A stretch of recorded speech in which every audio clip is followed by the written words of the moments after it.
I started out working in the hospitality space, primarily like nightclubs, bars, bartending. When Tony was ready to launch his company Life Force, he reached out and was like, hey, I know you know how to do this. You want to help me build a company like this called Life Force.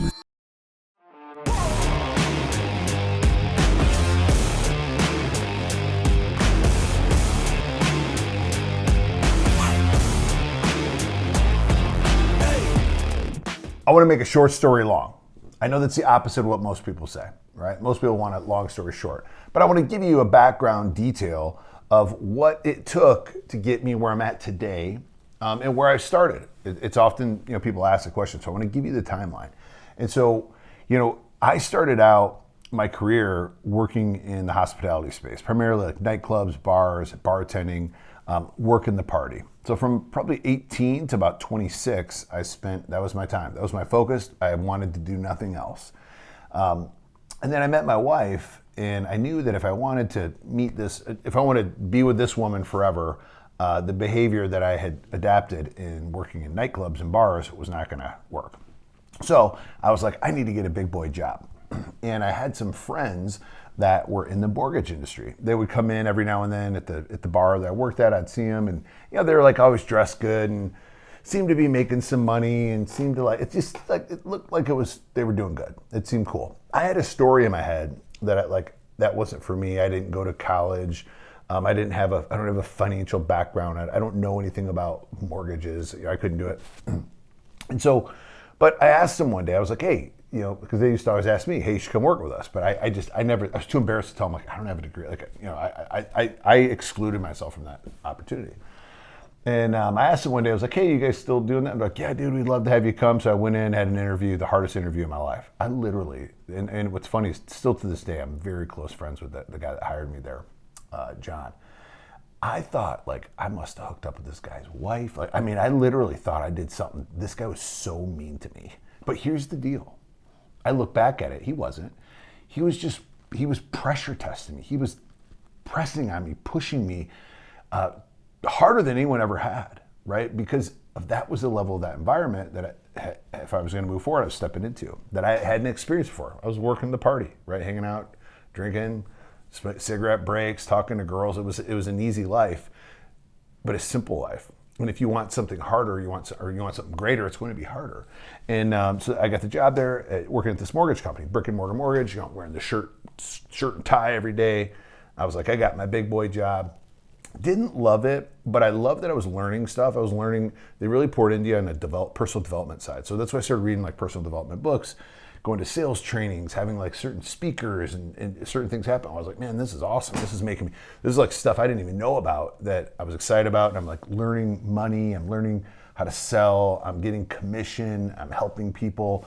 I'm a loan officer now. I'm not a bartender anymore, right? And not that there's anybody higher or lower, but I felt like I'd moved up, right, to that.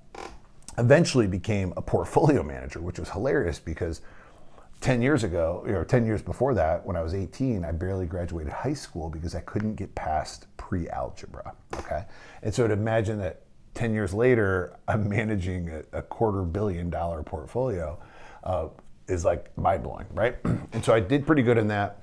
We went from the brick and mortar company to an online lender, and a lot of stuff shifted in that timeline.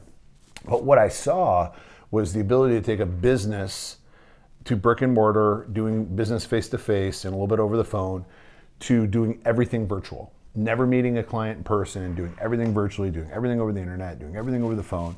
And I was like, I saw that process, that seamless process, almost seamless.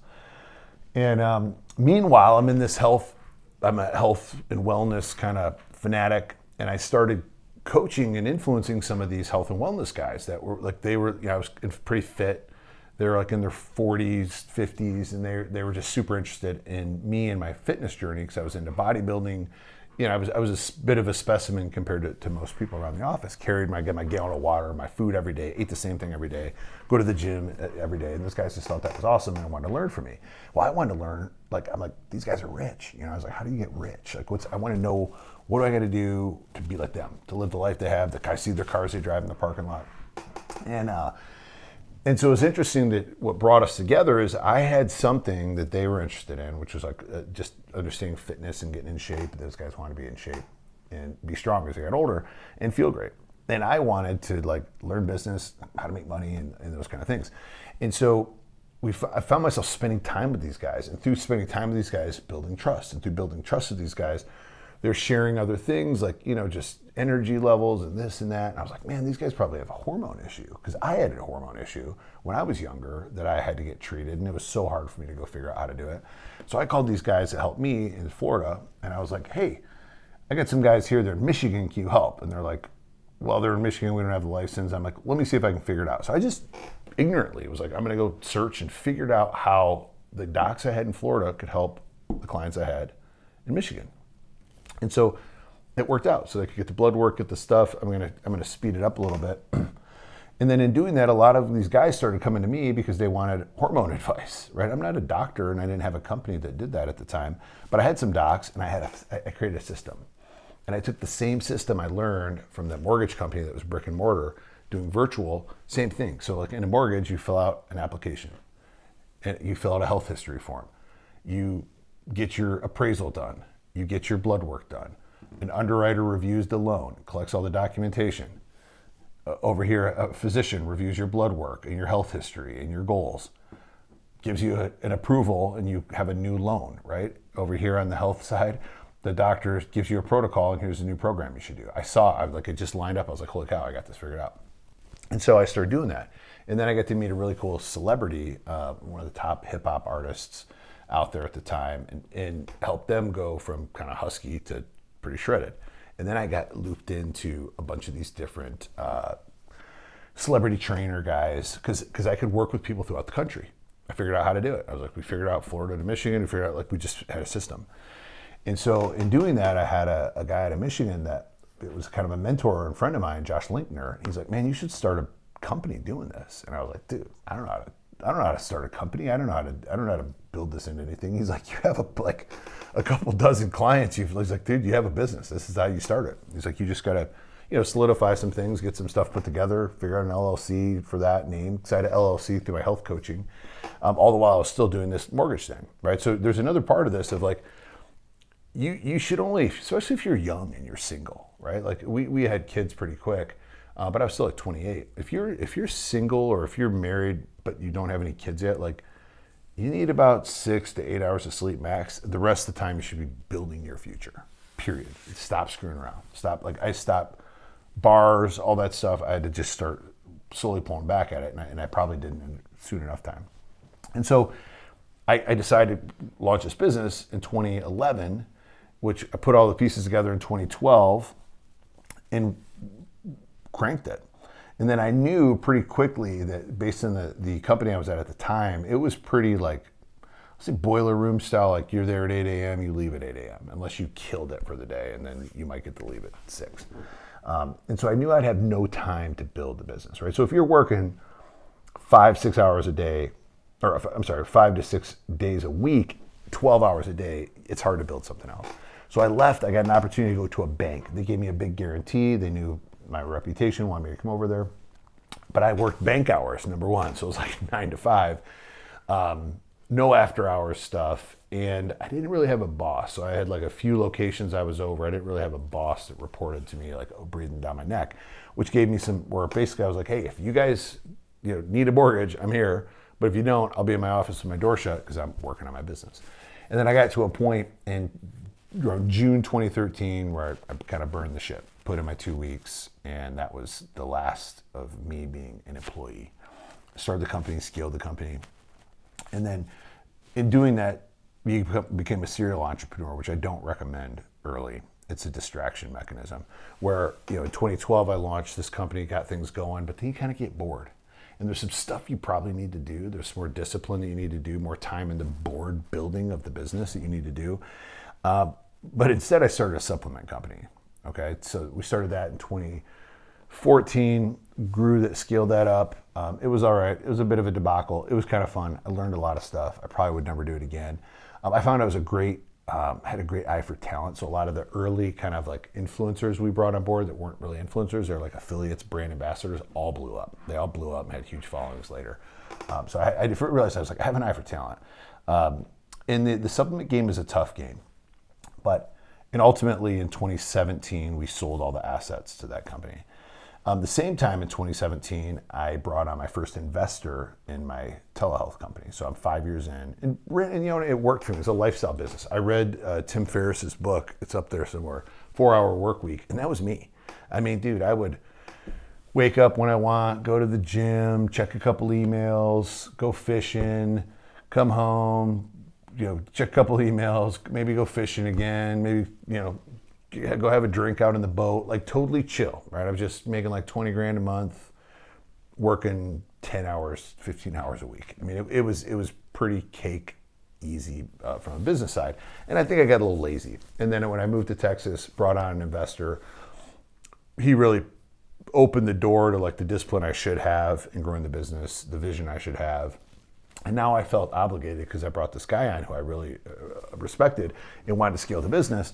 And I didn't want to let him down, right? And still to this day, what's kind of cool is we're in a role reversal where I think I've been a mentor to him and helped him do a lot of things. So it's interesting if you continue to get better and work and grow every single day, you will outperform the mentors you have today. Yeah, I believe that. And it's a good thing. It's like I want my son to be more successful than me, right? Earlier than I was and do everything way better than I did. And so I had an investor, brought him in, it never met him, but I helped him in this path. So here's what happened is I didn't ask him for any money at first. He's like, hey, here's what I'm looking to do, but I heard you're pretty good. I was like, hey, that program they're recommending for you, this is going to go wrong, this is going to go wrong, this is going to go wrong. I would do it different. He's like, well, let me try it. 90 days later, everything I said that was going to go wrong went wrong. He's like, all right, I want to try your way. And I was like, here's our way. And mapped out our way. 90 days later, he's like, this is the best I've ever felt my entire life. Where do I send money? I want to invest. And this guy's already, he sold his company for about 10 million right around that same time. So I was like, come on in. And so we did a deal. It was the first time I literally sent me a check, never met him in person. What's funny is we never met in person with him and the second investor until another deal, and I'll tell you about that in a minute, with Tony Robbins. And so then in 2019, brought on my second investor. He came in, and he was a strategic investor, had a lot of relationships, resources, and gave us a lot of in this place, we're in this emerging area of hormones and peptides and stem cells and all this stuff. He was a front runner and really helped legitimize that we had one of the best things out there. And so because of that, it allowed us to go fast, connect with some really powerful relationships, including Tony Robbins. I got to meet him in 2019 because that new investor we brought in knew him. And so from that standpoint, building that relationship, never asking for money if you need advice, whatever, happy to help. And I was a fan. When Tony was ready to launch his company Life Force, he reached out and was like, hey, I know you know how to do this. You've been doing this for 10 years. You want to help me build a company like this called Life Force. And that's the short and sweet of it. So I helped him, became business partners with Tony Robbins back, and we launched Life Force in 2022 as a shareholder. And then from there, I had the chance to do a lot of consulting in the healthcare space. And then in 23, I sold my consulting side really blew up. And I realized I kind of fell out of love in being an operator.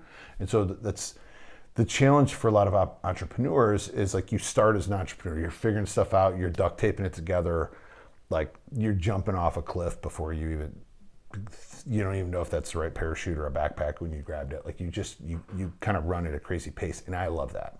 I love dealing with uncertainty every day, solving problems, things blowing up. What I got bored with was the operation side. So eventually with all companies, so you either have to bring in an operator so you can continue being an entrepreneur, or you got to become an operator. And I was really trying to be an operator, and I really brought in some B player operational people. They were not leaders, but they could do the job, but they couldn't do the job without coming back to me with a lot of questions. And so eventually I felt the time was right, sold the company in 23 because the consulting side and the coaching side of what I was doing really took off. I wasn't even trying to grow that. It took off because I built a reputation for being able to help a lot of people and had a massive track record of doing that. And so the consulting side of my business really blew up. And I love that because it's everyone else's problem, I get to come in and help. I get to come in and help solve your problem and solve your problem, solve your problem. the difference in that, the diversity of my calendar every day is awesome. I love that. It keeps me energetic and fired up versus the same thing every day. It's not for me. And so I had to make that pivot. In doing so, sold the company, and then we had a stem cell company I forgot to mention. I started in 2019, scaled that, just sold that actually this last year in 25, sold the assets of that, bought out by a business partner of mine that I brought on board, scaled it, and then he wanted to buy me out, which is great. And then we have a consulting business in that stem cell company. I have a consulting business in the hormone company. I have a consulting business in the peptide company. And then now I get to coach doctors. So I get to pick and choose the deals that I get into today. I'm a shareholder in equity with about a dozen different companies, anywhere from hundreds of thousands of shares to small shares. And it's a cool position, but here's the deal. It's 2026. I started this path screwing around with it 2011, started my first LLC in 2012, and then continued to build from there.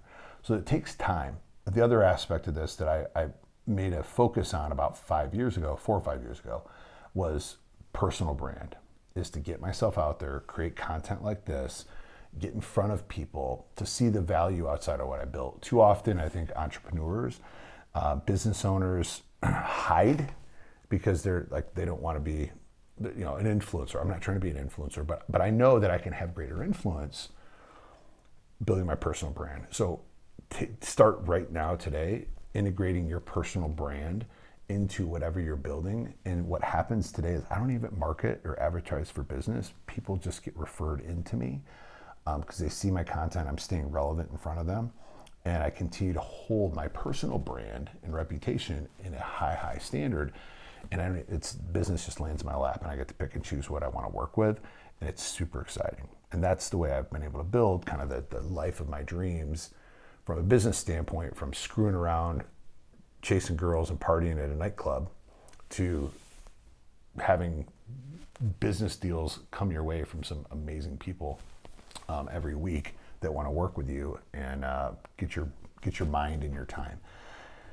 That's it. That's the last 15 years.